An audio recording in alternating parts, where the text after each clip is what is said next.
When you let people down, you underwhelm them. Most of the time, the only way to make it up to them is to come back better. Show them why. Show them that it was all a part of a plan to get us somewhere else, to get us to another chapter, a different plateau. Monday Night Raw, you did good by me. Because we can all agree that night 2 of Mania ended bittersweet. I'll put sweet first. It ended sweet bitter. Cena, number 17. It felt good. My childhood felt complete. But it was missing something because Dwayne was not there.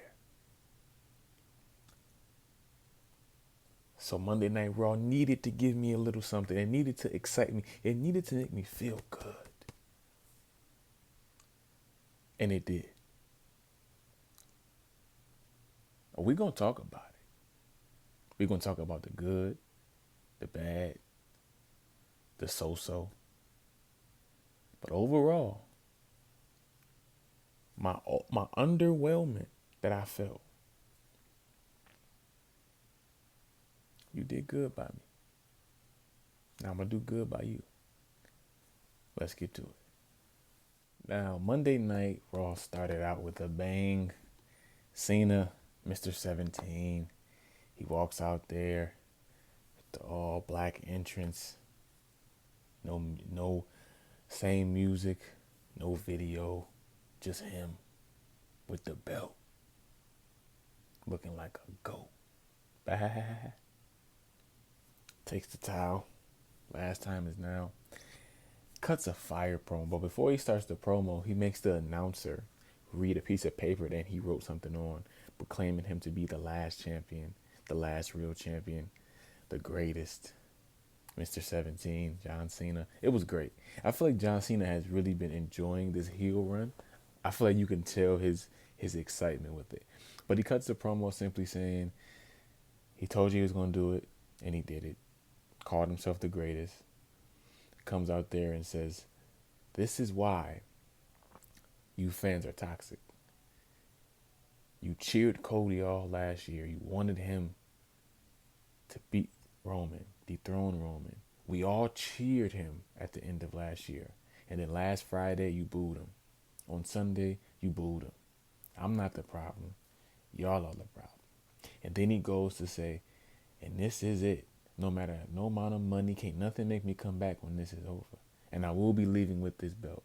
And then he said something that was crazy. We got 27 more dates. Not matches, just dates. We will only see John Cena 27 more times. The promo was excellent. It was exciting. It got me even more excited to see what they're going to do with Cena's title reign. So John Cena tells everybody to pull out their phones and take a picture of the last real champion. And as he's sitting there and he's posing, guess who slithers up behind him? Randall Keith, the Viper, the Legend Killer, Randy Orton, sneaks up behind him. Cena turns around, hit with an RKO. Randy grabs the belt, holds it up, then lays it down on Cena. This right here, this is my Rock in Austin. This is my Bret Hart, Shawn Michaels. This is my Hulk Hogan, Macho Man. This is my Bruno Sammartino, Pedro Morales. This is it for me. These two boys right here, growing up, they was it. Cena and Orton, Orton and Cena, hand in hand. So I needed this one last time before Cena hung up the boots anyway. And it looks like we'll be getting it at Backlash St. Louis. And I'm here for it. I'm here for it. I'm here for it. Great start to the show. Then we get to the first match of the evening. A women's tag team championship match. A rematch from Sunday. We have the champions. Becky, Lyra versus Liv and Raquel. Now, to be completely honest, this was a solid match. Good chemistry between the teams.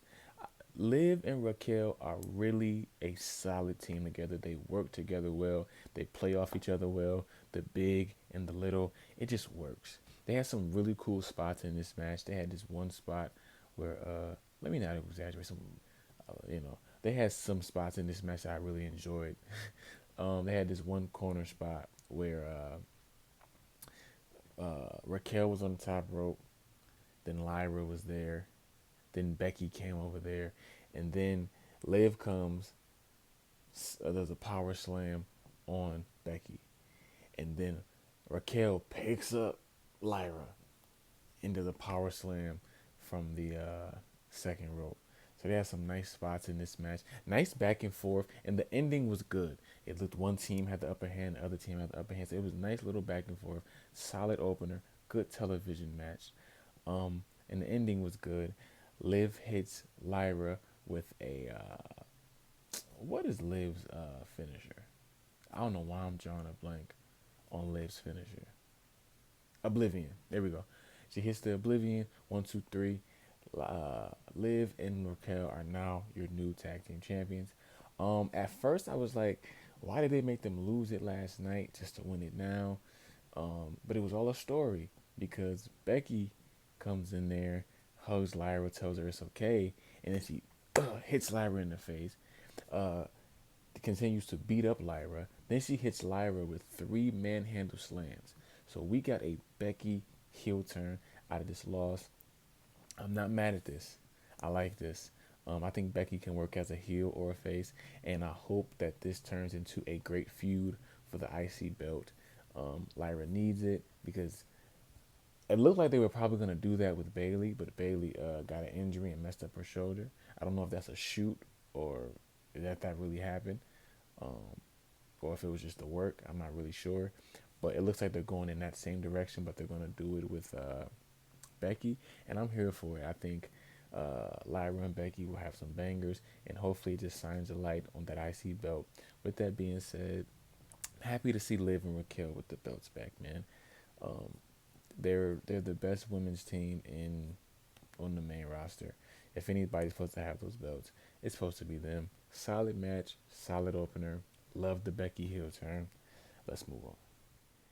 Then we get to a quick little New Day promo. They come out, thank us for the New Day. We're the new chance. We're the greatest team ever. Yada yada yada. Really nothing crazy. Then Alpha Academy comes out, says last time we faced y'all, we beat y'all in 60 seconds. Let's run it back for the belts. New Day says, okay, let's go. And as soon as the ref gets to the ring, music hits. Music we're not familiar to. And then we see a familiar name, Rusev. Rusev makes his return to WWE after some years. Still looking jacked, bald head, beard. But looking like the Rusev that we know. Comes in there, New Day immediately runs away. And I thought, he was going to be a babyface, but then he beats up the 2 babyfaces, Otis and Tozawa, packs them up. Beats on Otis, puts him in the camel clutch, and surprisingly, he didn't really get booed for that. I guess it was more so just a return, so people didn't want to boo him. Who knows? But that was technically some heelish stuff. But who knows if he'll be a heel or a face? But I'm glad to see Rusev back in WWE. We'll see if they put him in the mid card, put him in the main event. But let's just hope he doesn't get lost in the shuffle because they already have a lot of people that they don't be using. So we'll see what they do with Rusev. This segment wasn't really about nothing except for Rusev's return. Let's move on to the next thing. Now we have a Judgment Day segment. They're backstage. Lyra, Liv, and Raquel are back there, excited about getting the belts back. They're still congratulating Dom. Let's go Dom. Da da da da. Finn, hater, big hater, comes in there looking all salty, looking like a Ritz and a saltine, just real salty, up a pistachio, just real salty. Comes in there looking, and then Liv goes, "Hey, as long as we have gold, right?" And then Finn gonna say some shady stuff like, "Well, what happens in Vegas stays in Vegas," laughs it off, this, that, and the third. Then he says something sneaky. He said, "I'll be out there for your title match against Penta." So for the rest of the night, I'm thinking Finn is going to betray Dom, and Dom is going to lose his belt. With that being said, again, this segment wasn't really about too much. It was simply showing the tension between Dom and Finn, which we knew was going to happen anyway. Carlito says his little one-liner, and then we move on. Nothing too crazy.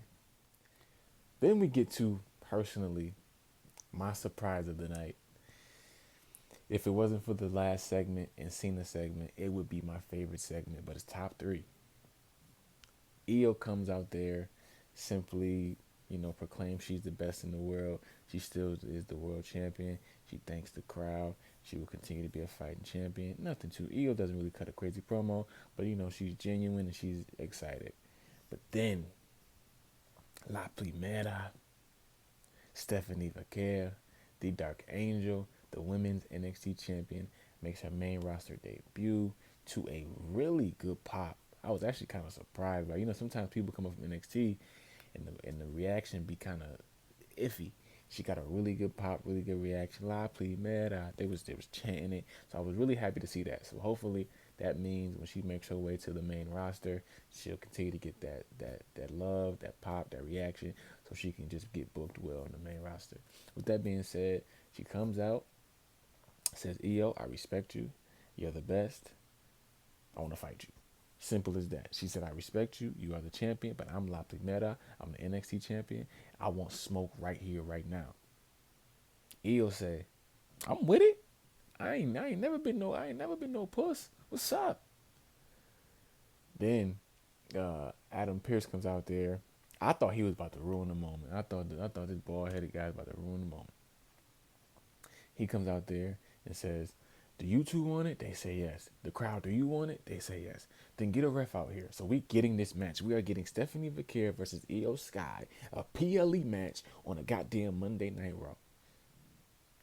Monday after Mania, Raw after Mania, usually always hits. And this one, so far, outside of the New Day segment wasn't really nothing crazy for me. The Judgment Day segment, nothing. But the Liv and Raquel and the Becky Lyra match was fire. Becky heel turn, Cena's promo, fire. And then we get to this, fire. So we start the match. Stephanie and Lyra, match of the night. I need this on a PLE. I need to see this match go 20, 25 minutes. No breaks, no ads, no them trying to get money from sponsors. I need to see this match. This match was fire. They had great chemistry. Their styles clashed so well. They had some great spots. They had great reversals. They said this is their first time fighting. Didn't look like it. It looked like they have been wrestling each other forever. But Stephanie Vaquer and Io Sky are two of the best women in the world. I actually got some notes here. Let me see if I got anything else I need to say. Yeah, man, like I said, just the way they mashed up together, the way that they were able to bounce off each other, and how it just looked so smooth, man. Like it wasn't botchy, and it looked like they was going through the motions. They was trying to give us a banger, and it was right there on Monday Night Raw. But we don't get a clean finish. La Primera's up in the match, and then she gets attacked by Roxanne. Roxanne gets the match thrown out, and then Julia pops out of nowhere. So I don't know if we're getting like an NXT invasion angle or something. I don't know. But they come out there, they start beating up Io, beating up Stephanie. Then Rhea Ripley comes out, makes the save, tosses Roxanne around. Her and Julia have a little face off. Would love to see that. Julia and Rhea. Then Rhea grabs the belt, hands it to Io, and makes it known, I'm coming back for my belt. I love the segment, top to bottom, from Io's promo to the last, with Rhea and Io making eye contact and letting us know we're probably gonna get that again at some point. Io as champion is dope. I'm never mad at seeing Io. I'm glad she won at Mania. It was truly the right decision. With that being said, Stephanie and Io, I need that on a pay-per-view. I need to see that. Shout out La Primera. That was damn near my moment of the night. Let's move on to it. Then we get a Jey Uso promo package with a fire Ben McLemore song. I didn't catch the name of the song, but it was fire. great promo package. Had his whole journey from his debut with Jimmy and Tamina to him winning on Sunday, the bloodline, everything in between, the Uso penitentiary, the whole thing, the whole shebang. If you didn't know about Jey Uso's journey, you know about it now. It really was a feel good moment. It made you feel good. It made you feel proud that you saw Jey Uso and his build and his rise to where he is now, being one of the top stars in the company. Then Jey Uso music hits. He comes out, and of course we have a yeet party. No freaky. Uh, they play the music. They dance. They do that. It's really a celebration promo because the promo itself, he just simply said, um, "Thank you to the fans. Thank you to my family. I am the world champion. Gunther gave me a fight, but I came out with the win. I will be a fighting champion. I will be here every week. You know, cool promo. But it was just really a celebration. Then Sami Zayn music hits, and he comes out to a nice pop. Comes out there, congratulates Jay, tells him he's proud of him. That's it. Then Jimmy comes out. Jimmy embraces him. They get the yeet in. One thing I will say that was interesting, they kind of teased uh, Sammy possibly with a heel turn because Jey Uso was up on the turnbuckle yeeting. Sammy hopped off the turnbuckle, walked behind Jay, and just kind of was looking at him. And it was that quick moment that made you think, are we about to get us two heel turns in one night, Becky and Sammy? But no, we don't get that. I think that's coming at some point. I think that will be a program for Jey Uso in this world title reign, and I think it'll be a really good program. I think him and Sammy can have a really solid match, 2 or 3, depending on what they do. And Sammy kind of has a reason. He could say, "I didn't beat Gunther. I was with you and your family. You're at this point, and I'm not there." Sammy has never won a world championship in WWE, so he could be salty about some things. They got a story with that for sure, and I would be here for it. But ultimately, this segment was just a Jey Uso celebration. Now let's move on to the next thing. Again, they do a Logan Paul promo. Nothing crazy. He talks his talk. Then we get to AJ Styles backstage. He's talking to a reporter. Karrion Kross comes in. Granted, Karrion Kross didn't have a match this week, but we saw Karrion Kross. It looks like they're developing a story for AJ and Karrion Kross, which I am here for. Love AJ Styles. Grew up watching AJ Styles. I'm a fan of Karrion Kross's character. I love what he does with his personality and how he cares about the nuances and storytelling of wrestling. I really admire that, and I enjoy that in Karrion Kross. So let's just hope we see more of him.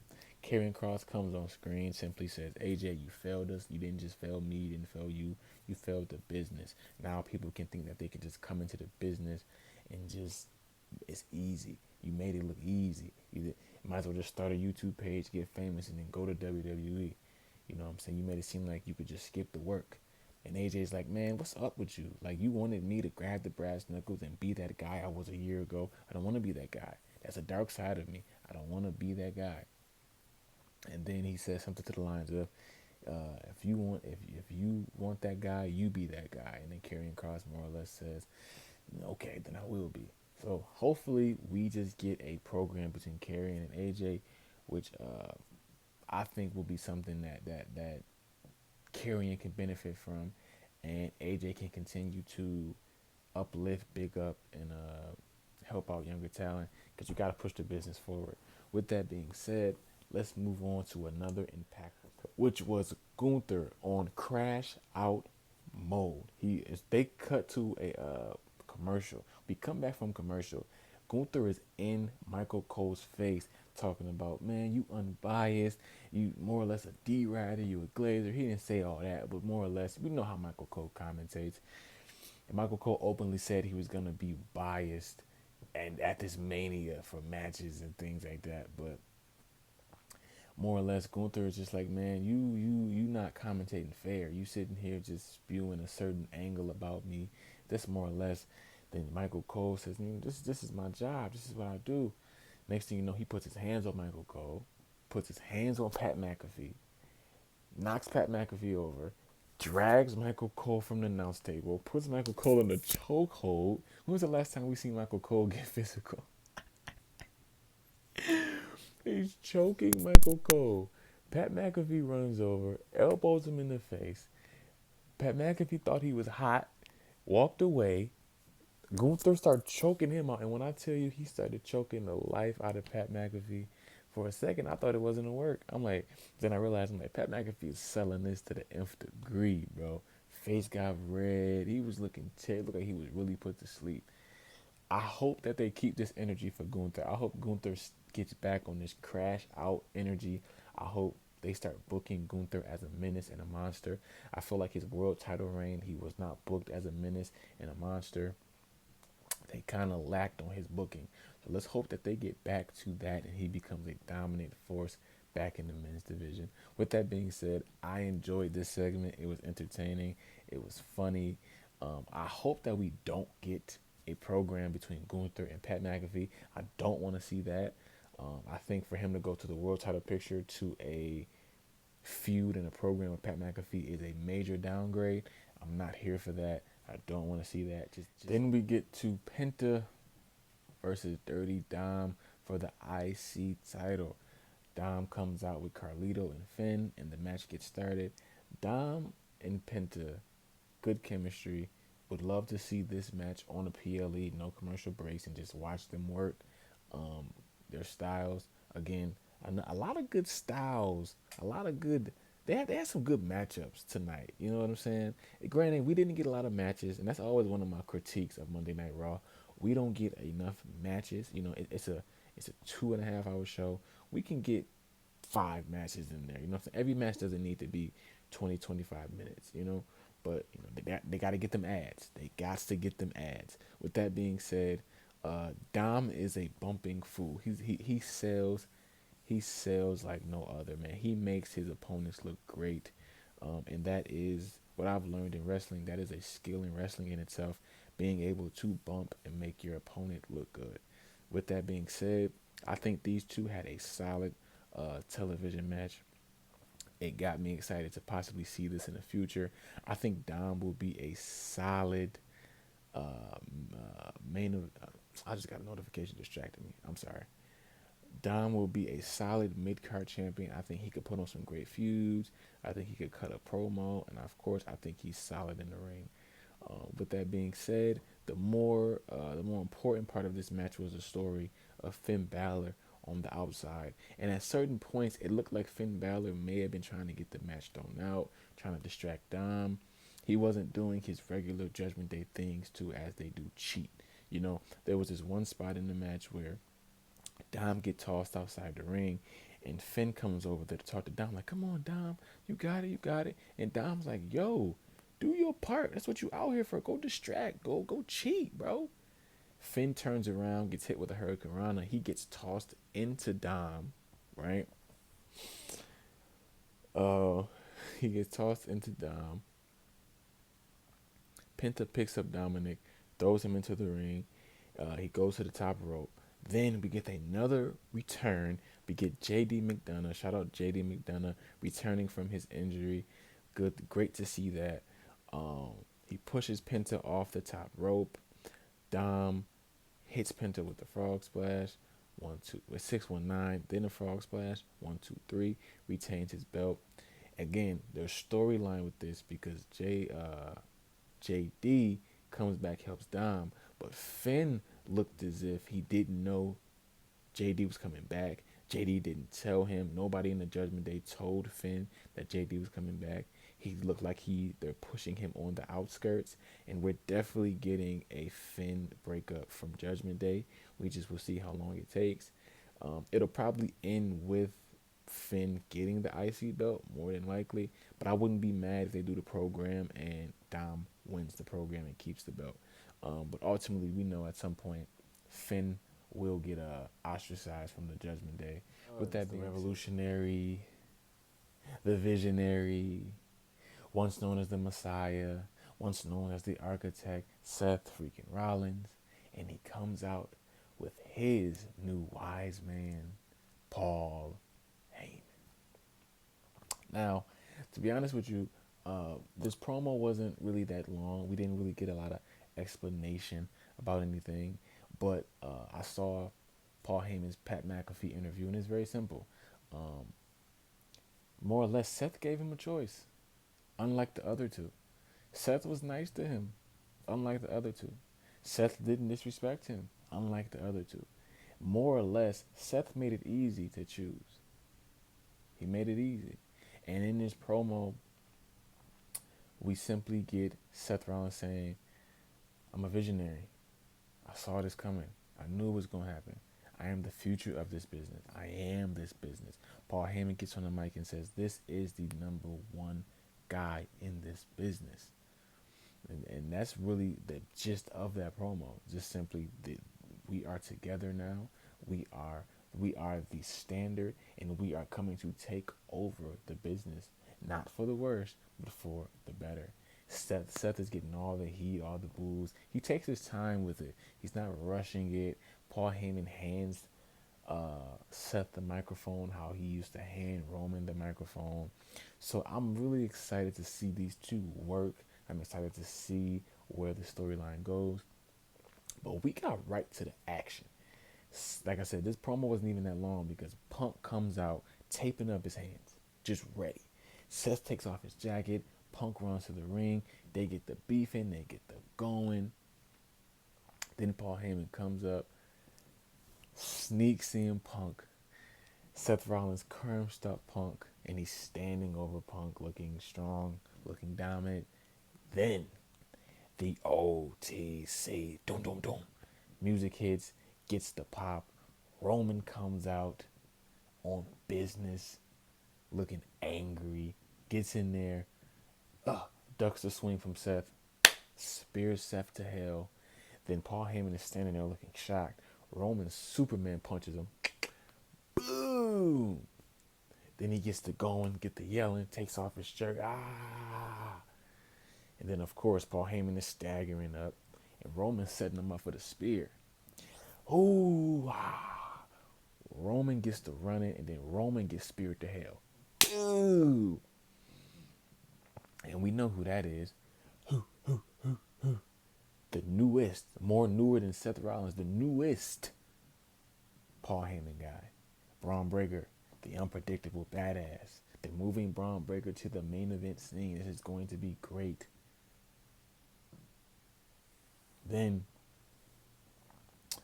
he spears CM Punk. Boom.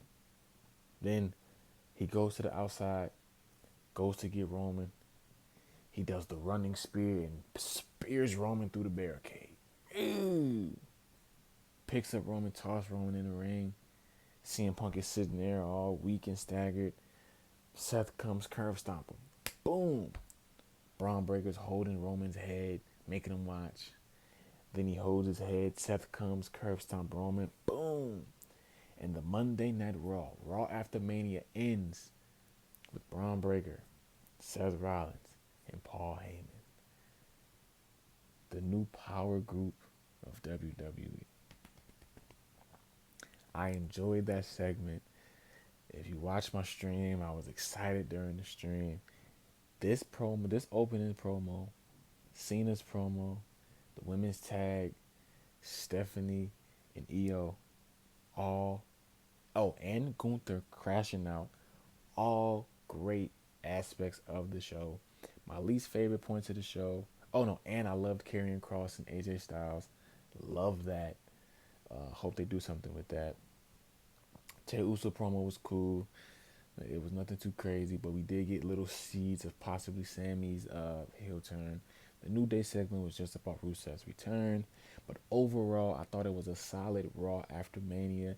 I thought they set up some great things for things to come. We continued some storylines with the Judgment Day. We started new storylines with how the show ended, because there's elements of maybe Punk and Reigns have to team up for a match or two.